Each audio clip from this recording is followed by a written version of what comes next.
Okay, this is part 4. I'm talking about Rose, who is Gabby's best friend, and something odd that was in the interview that I observed. I just want to address 2 things because I'm getting comments already on them, and I should have addressed them before. Number 1, I don't think necessarily Rose had anything to do with it.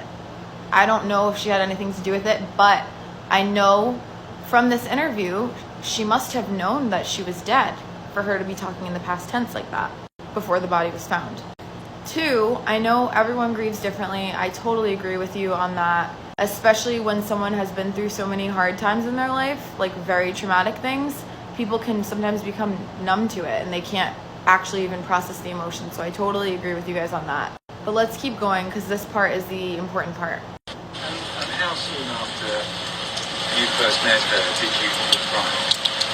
It was about the second time we hung out. I went over to her house, either second or third time, and he was hanging out there, and that's when I first met him. And what was their relationship? Or what is their relationship?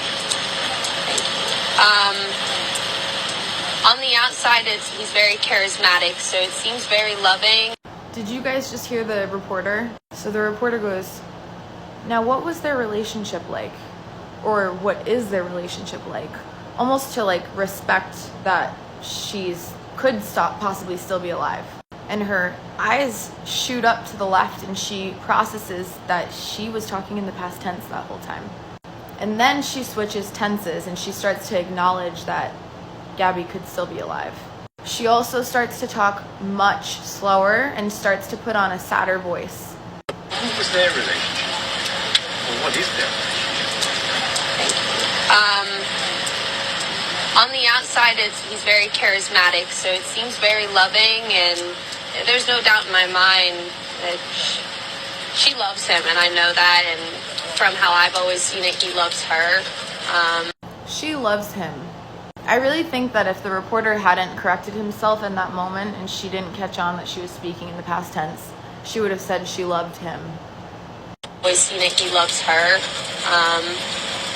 Of course, like any relationship, there was arguments, and she would come stay at my house when there was arguments just to like get away from it, you know. And right there, it sounds like she was about to say she would come to my house, and she goes, she come to my house, and once again switching it from the past tense to the present.